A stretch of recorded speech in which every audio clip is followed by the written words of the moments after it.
नमस्कार, बहुत स्वागत है आपका इंडिया न्यूज हरियाणा। आप देख रहे हैं, मैं हूं आपके साथ निकिता अरोड़ा। बुलेटिन की शुरुआत फटाफट अंदाज में। नए कृषि कानूनों के खिलाफ प्रदर्शन कर रहे किसान संगठनों और सरकार के बीच 11वें दौर की वार्ता आज होनी है। बैठक दोपहर 2 बजे विज्ञान भवन में शुरू होगी। सरकार ने ये दावा किया कि नए कृषि कानून किसानों के हित में है और कहा कि जब भी कोई अच्छा कदम उठाया जाता है तो उसमें अड़चनें आती ही हैं। हरियाणा वित्त विभाग के अतिरिक्त मुख्य सचिव TVSN प्रसाद ने सभी खजाना अधिकारियों को निर्देश दिए हैं कि वो 15 दिनों के अंदर अंदर पेंशन भोगियों की सूची तैयार करें। अतिरिक्त मुख्य सचिव ने कहा कि पेंशन चाहे खजाना कार्यालयों से या फिर बैंकों के माध्यम से दी जा रही हो, पेंशन से जुड़े लंबित मामलों की सूची सुनिश्चित करें ताकि ऐसे मामलों का तुरंत निपटारा हो सके। उन्हें सभी आहरण एवं वितरण अधिकारियों से भी अनुरोध किया है कि पेंशन भुगतान आदेश यानी PPO समय पर जारी करें ताकि पेंशन भोगियों को सभी तरह के लाभ मिल सके। यमुनानगर के बुढ़िया गांव के रहने वाले अंकुर कुमार ने बहादुरी अवार्ड जिला उपायुक्त को वापस कर दिया है। दरअसल जिला परिषद के 8 सदस्य और एक गांव के सरपंच ने भी अपने पद से इस्तीफा दिया है। दरअसल अंकुर को 14 फरवरी 2014 को पश्चिमी यमुना नहर में डूब रही एक लड़की को बचाने के लिए 15 अगस्त 2014 में बहादुरी अवार्ड मिला है। अंकुर का कहना है कि किसान सर्द-रात में सड़क पर हैं लेकिन सरकार को नजर नहीं आ रहा। फतेहपुर में गुरु गोविंद सिंह जयंती को लेकर सिख समुदाय ने नगर कीर्तन निकाला और नगर कीर्तन के दौरान किसान आंदोलन के समर्थन में झंडे लहराए गए।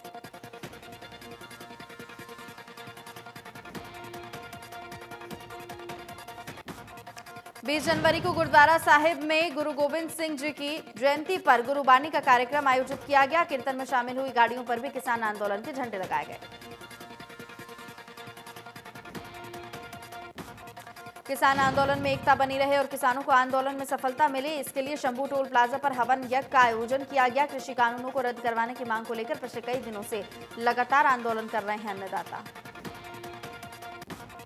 यज्ञ में किसानों ने बढ़ चढ़कर जहां हिस्सा लिया तो वहीं किसानों ने कहा कि इस हवन यज्ञ के जरिए वो प्रार्थना कर रहे हैं कि सरकार को भगवान सद्बुद्धि दे ताकि सरकार किसानों के दर्द को समझे और तीनों कृषि कानूनों को जल्द से जल्द रद्द करे। किसान नेता राकेश टिकैत ने कहा कि किसानों ने ठान लिया है कि गणतंत्र दिवस पर वो दिल्ली में ट्रैक्टर परेड करेंगे। किसान नेता राकेश टिकैत ने यह भी कहा कि किसानों को तिरंगा फहराने के लिए इजाजत की जरूरत नहीं होती है। तो वहीं राकेश टिकैत ने यह भी कहा है कि वो दिल्ली में भी ट्रैक्टर परेड निकालेंगे और पुलिस को किसानों के लिए इंतजाम करने के साथ साथ पुष्प वर्षा भी करनी चाहिए। राकेश टिकैत ने कहा कि हर जिले में कार्यक्रम करने का ऐलान किया।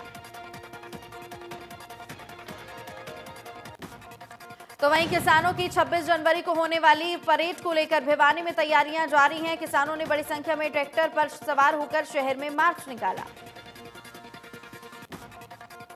किसानों का कहना है कि भिवानी में किसानों ने 26 जनवरी के लिए तैयारियां की हैं। 26 जनवरी को दिल्ली में जोरदार प्रदर्शन करेंगे। किसानों ने यह भी कहा कि काले कानून जब तक रद्द नहीं होते किसान धरने पर बैठे रहेंगे। नरवाल ने कहा है कि सरकार किसान आंदोलन को षड्यंत्र कर तोड़ना चाहती है। किसान आंदोलन अपने चरम पर है तो सरकार किसान आंदोलन में फूट डालकर तोड़ना चाहती है। उन्हें कभी पाकिस्तानी तो कभी खालिस्तानी, कभी चाइना तो कभी टुकड़े टुकड़े गैंग का कहा जाता है। जब कोई बात नहीं बनी तो अब आरोप लगा रहे हैं। तो वहीं कृषि कानूनों के खिलाफ किसानों के समर्थन में छात्रों ने भी ताल ठोक दी है। रोहतक में All India Democratic Student Organisation ने किसानों के समर्थन में बाइक रैली की शुरुआत की। छात्रों ने ऐलान किया कि चाहे आंदोलन कितना भी लंबा चले, देश का हर छात्र किसानों के साथ खड़ा है। अब यह आंदोलन किसानों को नहीं बल्कि पूरे देश का आंदोलन है। सरकार को तुरंत तीनों कृषि कानूनों को वापस ले लेना चाहिए। पलवल के अटोहा चौक पर चल रहा किसानों का धरना कड़कड़ाती ठंड के बीच जारी है। भूख हड़ताल पर बैठे 11 किसान भी डटे हुए हैं। किसान नेताओं का कहना है कि जब तक काले कानूनों को वापस नहीं लिया जाता, यह आंदोलन तेज गति के साथ निरंतर जारी रहेगा। तो वहीं सिरसा में कृषि कानूनों को निरस्त कराने की मांग को लेकर किसान संगठनों ने दिल्ली में 26 जनवरी को ट्रैक्टर मार्च निकालने का ऐलान कर दिया है। अब ऐसे में ट्रैक्टर मार्च की रिहर्सल की जा रही है। इसी कड़ी में गांव झोरननाली से ट्रैक्टरों की रिहर्सल की गई। दरअसल ट्रैक्टर मार्च कई गांवों से होता हुआ भावदीन टोल प्लाजा पहुंचा। किसानों का कहना है कि दिल्ली में 26 जनवरी को होने वाले ट्रैक्टर मार्च के लिए सिरसा से 22 जनवरी से ट्रैक्टर रवाना शुरू हो जाएंगे। तो वहीं झज्जर में कांग्रेस के खिलाफ बीजेपी कार्यकर्ता सड़कों पर उतरे हैं और प्रदर्शन के बाद कांग्रेस का पुतला फूंका है। उन्होंने चढ़ूनी के साथ मिलकर सरकार गिराने की साजिश रखने के कांग्रेस पर आरोप लगाए हैं। प्रदर्शनकारियों का कहना है कि जनता द्वारा चुनी गई सरकार को गिराने का अधिकार नहीं है। ईमानदार नेतृत्व के सहारे हरियाणा सरकार चल रही है। इसके साथ ही उन्होंने कहा कि किसान शांतिप्रिय प्रदर्शन कर रहे हैं, भाईचारे को नुकसान नहीं हो रहा। आपको बता दें कि उप मुख्यमंत्री दुष्यंत चौटाला ने कहा कि प्रदेश के आबकारी एवं कराधान विभाग को नए वित्त वर्ष से पहले से ज्यादा एडवांस तकनीक से सुसज्जित किया जाएगा ताकि हरियाणा का ये मॉड्यूल देश भर में अव्वल बना रहे। उप मुख्यमंत्री ने आबकारी एवं कराधान विभाग के अधिकारियों को दिशा निर्देश दिए हैं और विषय विशेषज्ञ और अनुभवी अधिकारियों की एक टीम बनाई है जो कि उत्पादों के मूल्य की लिस्ट बनाए ताकि कोई भी उत्पादक अंडर बिल बनाकर टैक्स की चोरी न कर पाए। तो वहीं उन्होंने फील्ड अधिकारियों से अधिक सुझाव देने का आह्वान किया ताकि सिस्टम को पारदर्शी और मजबूत बनाया जा सके और इससे कार्य में तेजी आ जाएगी। डिजिटल फ्रॉड को रोका जा सकेगा। अमेज़न प्राइम वीडियो की वेब सीरीज तांडव को लेकर बवाल मचा हुआ है, जबकि पूरे देश में इसका विरोध शुरू हो चुका है। आपको बताएं कि सीरीज पर तांडव कुछ ऐसा मचा है कि लखनऊ में डायरेक्टर अली अब्बास जफर समेत 5 लोगों के खिलाफ मामला भी दर्ज कराया जा चुका है। तो वहीं हरियाणा के गृह मंत्री अनिल विज ने मामले में बड़ा बयान दिया है। विज ने कहा कि तांडव वेब सीरीज हमारे सिस्टम, पॉलिटिक्स और युवा पीढ़ी के साथ साथ पीएम के पद पर भी प्रहार है। साथ ही अनिल विज ने यह भी कहा है कि इतनी ज्यादा आजादी नहीं दी जा सकती। साथ ही उन्होंने वेब सीरीज की भी सेंसर बोर्ड के दायरे में लाने की बात की है। विज ने यह भी कहा है कि आम फिल्मों की तरह वेब सीरीज भी सेंसर बोर्ड से पास होनी चाहिए। टोहाना के तांडव फिल्म को लेकर बजरंग दल के कार्यकर्ताओं का गुस्सा फूटा। कार्यकर्ताओं ने जोरदार प्रदर्शन किया और फिल्म के कलाकारों के पुतले फूटे। नारेबाजी करते हुए बजरंग दल के कार्यकर्ता शहर के बराड़ चौक पर इकट्ठे हुए। तांडव मूवी में हिंदू देवी देवताओं को अपमान करने को लेकर नारेबाजी की। साथ ही फिल्म के विरोध में पूरे देश में एफआईआर दर्ज करवाई जा रही है। केंद्रीय मंत्री किरण रिजिजू फरीदाबाद के मानव रचना यूनिवर्सिटी में पहुंचे, जहां उन्होंने kho kho federation of India के कार्यक्रम में शिरकत की और मौके पर किरण रिजिजू ने कहा कि खो खो मिट्टी से जुड़ा हुआ खेल है और इसे सबको मिलकर आगे बढ़ाना चाहिए। फरीदाबाद में केंद्रीय राज्य मंत्री कृष्णपाल गुर्जर से निकिता के परिजन मिले और सरकार की कार्यप्रणाली को लेकर नाराजगी जाहिर की। परिवार का आरोप है कि निकिता हत्याकांड के बाद सरकार ने उनकी तीनों मांगों को मानने का आश्वासन दिया था, लेकिन अब सरकार उन तीनों मांगों को मानने से इनकार कर रही है। निकिता के पिता ने परिवार समेत आत्महत्या की धमकी दी है। एक्शन में नजर आ रही हैं मेयर शक्ति रानी शर्मा। सेक्टर 1 के कम्युनिटी सेंटर में शक्ति रानी शर्मा औचक निरीक्षण के लिए पहुंची, जहां कम्युनिटी सेंटर की हालत बेहद दयनीय मिली। उन्होंने कहा कि व्यवस्था सुधारी जाए ताकि कम्युनिटी सेंटर लोगों के काम आ सके। आपको बता दें कि अंबाला शहर की मेयर शक्ति रानी शर्मा हीरानगर के शालीमार कॉलोनी में साईं बाबा मंदिर भी पहुंची थी, जहां मेयर शक्ति रानी शर्मा ने पूजा अर्चना कर साईं बाबा का आशीर्वाद लिया, लोगों को प्रसाद भी बांटा। मेयर शक्ति रानी शर्मा ने साईं बाबा मंदिर परिसर में पौधारोपण किया और पर्यावरण सुरक्षा को लेकर वार्ड नंबर 1 के लोगों को पौधे बांटे और लोगों से पौधों का देखभाल करने की भी बात कही है। संस्कृति मंत्रालय ने ट्वीट कर बताया कि भारत सरकार ने हर साल 23 जनवरी को नेताजी सुभाष चंद्र बोस के जन्मदिन के पराक्रम दिवस के रूप में मनाने का फैसला लिया है। बेटी बचाओ बेटी पढ़ाओ अभियान को लेकर केंद्र के साथ साथ हरियाणा सरकार की भी कोशिश है कि इसी कड़ी में महिला एवं बाल विकास विभाग की ओर से बेटी बचाओ बेटी पढ़ाओ का उत्सव कार्यक्रम का आयोजन कराया जा सके।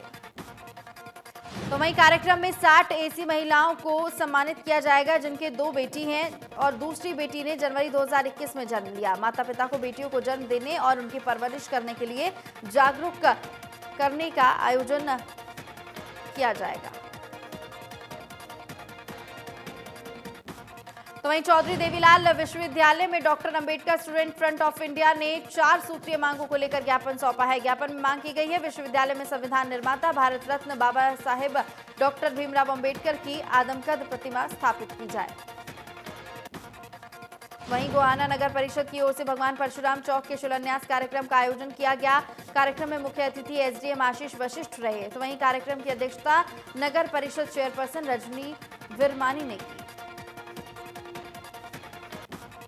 कार्यक्रम के मुख्य अतिथि एसडीएम आशीष वशिष्ठ ने नारियल फोड़कर चौक का शिलान्यास किया। तो वहीं हालांकि इस कार्यक्रम में पहले मुख्य अतिथि के तौर पर सोनीपत सांसद रमेश कौशिक को आना था, लेकिन किसी कारण से वो नहीं आ सके। पलवल में सड़क सुरक्षा सप्ताह के अंतर्गत पुलिस ने वाहन चालकों को गुलाब के फूल देकर यातायात नियमों के बारे में जागरूक किया है। ट्रैफिक पुलिस द्वारा रविंद्र कुमार ने बताया कि वाहन चलाते समय लोगों को यातायात नियमों का पालन करना चाहिए। ट्रैफिक थाना प्रभारी रविंद्र कुमार ने बताया कि जिला पुलिस अधीक्षक के दिशा निर्देश पर सड़क सुरक्षा जीवन रक्षा अभियान के तहत सड़क सुरक्षा सप्ताह मनाया जाएगा, जिसके अंतर्गत वाहन चालकों को यातायात के नियमों के बारे में जागरूक किया जाएगा। विद्युत, रोजगार, नवीनीकरण, ऊर्जा और हाउसिंग फॉर ऑल विभाग के अतिरिक्त मुख्य सचिव टीसी गुप्ता ने बैठक की है और बैठक के यमुनानगर जिला प्रशासन की कार्यप्रणाली पर संतोष जाहिर किया और अंत्योदय सरल पोर्टल पर दी जाने वाली सेवाओं में कुछ विभागों को चेतावनी दी है।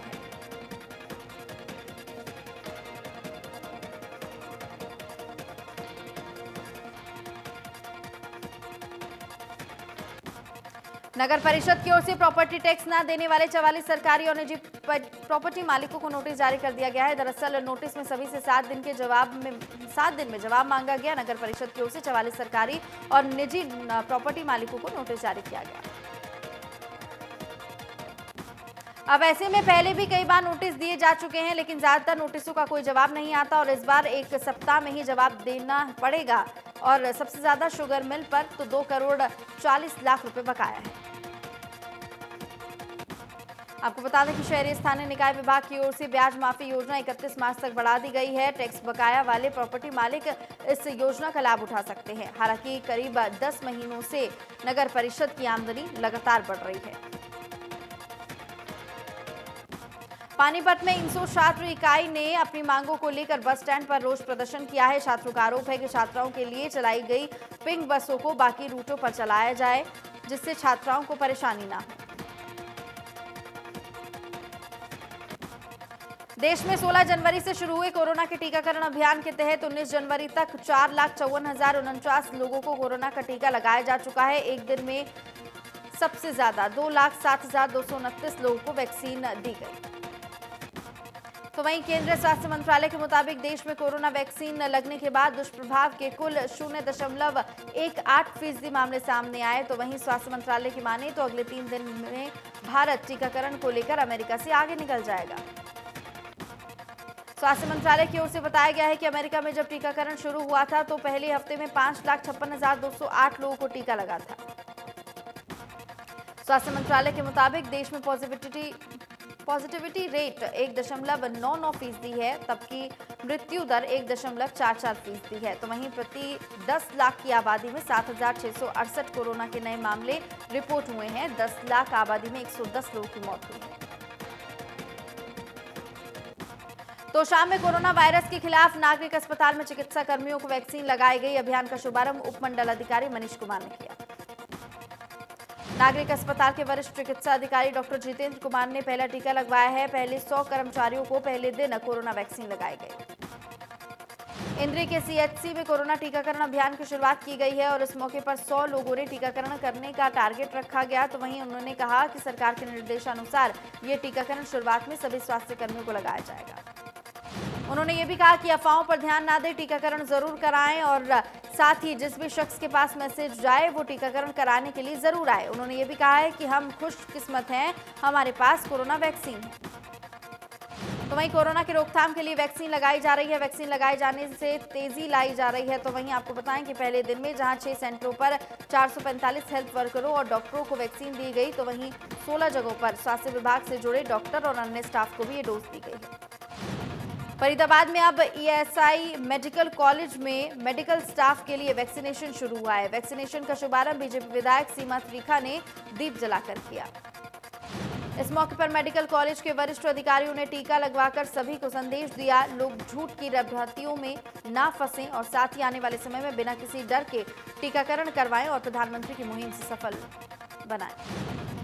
बीजेपी विधायक ने कहा कि विकसित देशों में जितने समय में वैक्सीन बनाई गई उतने ही समय में भारत के वैज्ञानिकों ने 2 वैक्सीन बनाने में सफलता हासिल की है, जिसके लिए वो बधाई के पात्र हैं। रेवाड़ी में निजी अस्पताल पुष्पांजलि में भी कोविड वैक्सीनेशन शुरू किया गया है। दरअसल अस्पताल प्रबंधन समेत 100 लोगों को निःशुल्क वैक्सीन दी गई। अस्पताल के डॉक्टर और सफाई कर्मियों ने वैक्सीन लगाने के बाद ये कहा है कि इसका कोई साइड इफेक्ट नहीं है, इसलिए ये वैक्सीन सभी को लगवानी चाहिए ताकि हम सुरक्षित रहें और देश भी सुरक्षित रहे। अगले चरण की ओर से बढ़ते हुए सिरसा में कुल 12 वैक्सीनेशन केंद्र बनाए गए हैं, जिनमें 3 निजी अस्पताल भी शामिल हैं। स्वास्थ्य विभाग ने 1200 स्वास्थ्य कर्मियों को टीकाकरण करने का लक्ष्य रखा। स्वास्थ्य विभाग ने ये बताया है कि ये फैसला टीकाकरण की बढ़ती डिमांड को देखते हुए लिया गया है ताकि इस अभियान को पूरी तरह सफल बनाया जा सके। साथ ही इंद्री सीएचसी में टीकाकरण अभियान की शुरुआत की गई है और मौके पर 100 लोगों को टीकाकरण करने का टारगेट भी रखा गया है। स्वास्थ्य विभाग के अधिकारियों ने बताया कि अफवाहों पर ध्यान न दें और टीकाकरण जरूर कराएं। जिस भी व्यक्ति के पास जब मैसेज आए तो वो टीकाकरण कराने के लिए जरूर आए। हरियाणा विद्यालय शिक्षा बोर्ड की मर्सी चांस की परीक्षा हुई है। प्रदेश भर में 128 परीक्षा केंद्र बनाए गए, जिसमें से 26,000 परीक्षार्थियों ने परीक्षा दी। अंबाला में सरकारी कॉलेज में पढ़ने वाली छात्राओं ने अपने टीचर पर संगीन आरोप लगाए हैं। प्रिंसिपल को शिकायत की गई है। मामले की जांच के लिए कॉलेज में कमेटी का गठन कर दिया गया। जिस टीचर पर छात्राओं ने संगीन आरोप लगाए हैं उसने आरोपों की जांच के लिए बनाई गई कॉलेज कमेटी के खिलाफ पुलिस में शिकायत सौंप दी है और उन्हें कमेटी की तरफ से मानसिक तौर पर प्रताड़ित किया जा रहा है, ये कहा गया है। तो वही प्रिंसिपल ने बताया कि छात्राओं ने टीचर के खिलाफ शिकायत दी है, जिसके बाद तुरंत कमेटी बना दी गई। मामले की जांच कर रही एसएचओ का कहना है कि उन्हें टीचर की तरफ से शिकायत मिल रही है कि जांच कर रही कमेटी उसे परेशान कर रही है। कोसली में निजी स्कूल शिक्षा विभाग के आदेशों की पालना करते हुए नहीं नजर आ रहे, तो वहीं कड़कड़ाती ठंड में कोरोना काल में भी बच्चों को स्कूल आना पड़ रहा है। पहली से लेकर 8वीं क्लास तक के बच्चों को स्कूलों में आने की अनुमति अभी नहीं दी गई है शिक्षा विभाग की तरफ से, लेकिन निजी स्कूल शिक्षा विभाग के आदेशों का पालन नहीं करते हुए नजर आ रहे हैं। पंचकुला में इंदिरा कॉलोनी में बारहसिंगा घुस गया, जिससे लोगों में दहशत का माहौल है। लोगों में वाइल्ड लाइफ विभाग की टीम को फोन कर जानकारी दी। वाइल्ड लाइफ विभाग की टीम 3 घंटे बाद मौके पर पहुंची। इंद्री की गौचारान भूमि में रात के अंधेरे में अवैध खनन का खेल धड़ल्ले से चल रहा है। खनन माफिया अवैध खनन कर अपनी जेब भरने में लगे हुए हैं, लेकिन नगरपालिका प्रशासन मामले से बेखबर नजर आ रहा है।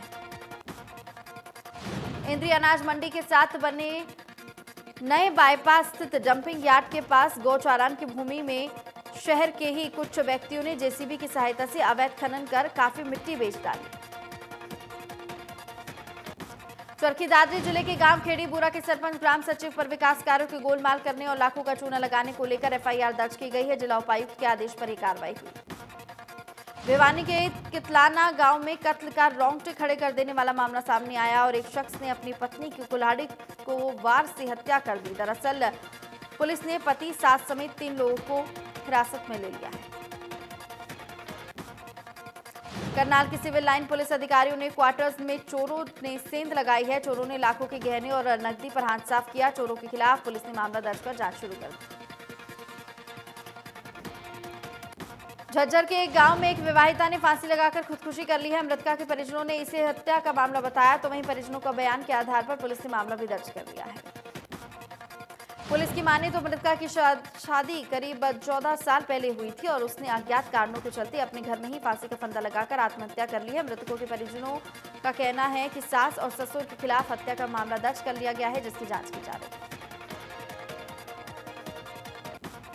जिंद में हजारों किलोमीटर का सफर तय करके 15 से 20 विदेशी प्रजातियों के हजारों प्रवासी पक्षी गांव भबेवा पहुंचे हैं। ये प्रवासी पक्षी जिंद के अलावा सुल्तानपुर नेशनल पार्क और भिंडावास में भी आते हैं।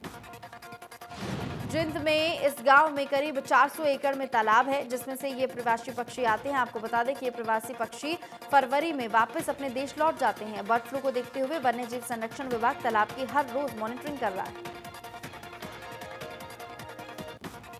अमेरिका में नई सरकार का गठन होने जा रहा है। जो बाइडेन राष्ट्रपति पद की शपथ लेने जा रहे हैं, तो वहीं साथ ही कमला हैरिस उपराष्ट्रपति पद की शपथ लेंगी। शपथ ग्रहण समारोह के लिए वॉशिंगटन डीसी में अभूतपूर्व सुरक्षा के इंतजाम कर दिए गए हैं। पहली बार 25,000 अमेरिकी सैनिकों की तैनाती वॉशिंगटन डीसी में की गई है। ट्रंप समर्थकों के हंगामे की आशंका को देखते हुए राष्ट्रपति और उपराष्ट्रपति के शपथ ग्रहण समारोह का पूरा ढांचा बदल दिया गया। तो वहीं जो बाइडेन को टीम ने अमेरिकियों से राजधानी में आने से बचने की सलाह दी है। कोरोना संक्रमण को देखते हुए लोगों को घर बैठकर टीवी पर शपथ ग्रहण समारोह देखने की अपील की गई है। शपथ ग्रहण के लिए परेड मार्ग के लिए साथ बनाए गए व्यूइंग स्टैंड को नीचे ले जाया गया है।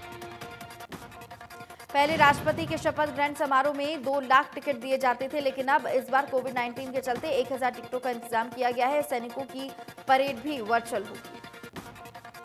जो बाइडेन और कमला हैरिस के स्वागत के लिए तमिल मूल की महिलाएं पारंपरिक कोलम तैयार कर रही हैं।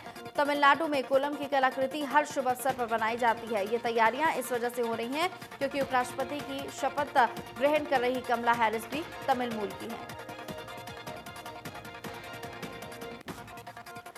अमेरिकी राष्ट्रपति डोनाल्ड ट्रंप ने विदाई भाषण में अपने कार्यकाल के आखिरी कुछ दिनों में कलंकित विरासत को सुधारने की कोशिश करते हुए अपने प्रशासन की उपलब्धियों का जिक्र किया। ट्रंप ने कहा कि उनके शुरू किए गए आंदोलन की बस शुरुआत है। एक फेयरवेल वीडियो में ट्रंप ने अगले राष्ट्रपति जो बाइडेन को शुभकामनाएं भी दी हैं। ट्रंप ने प्रार्थना करते हुए कहा है कि अमेरिका को सुरक्षित और समृद्ध बनाए रखने में नई सरकार को सफलता मिले। ट्रंप ने वीडियो में संदेश देते हुए कहा कि हम ये भी चाहते हैं कि उन्हें भाग्य का साथ मिले। चुनाव के दौरान बड़ी संख्या में मतदान में धोखाधड़ी के आधारहीन आरोप लगाते हुए ट्रंप ने अपने पूरे भाषण में बाइडेन का नाम नहीं लिया। उन्होंने नई सरकार के लिए अगला प्रशासन शब्द का इस्तेमाल किया। तो वहीं इंग्लैंड के खिलाफ टेस्ट सीरीज के पहले 2 मैचों के लिए भारतीय टीम का ऐलान कर दिया गया है। ऑस्ट्रेलियाई दौरे खत्म होने के साथ ही अगली सीरीज के लिए टीम इंडिया के खिलाड़ियों का चयन हो गया। दरअसल इंग्लैंड के खिलाफ टीम इंडिया अपने मेजबानी में 5 फरवरी से 4 मैचों की टेस्ट सीरीज खेलेगी। इंग्लैंड सीरीज के पहले 2 मैचों के लिए 18 सदस्यीय दल में कप्तान विराट कोहली, ईशांत शर्मा और हार्दिक पांड्या की वापसी हुई है।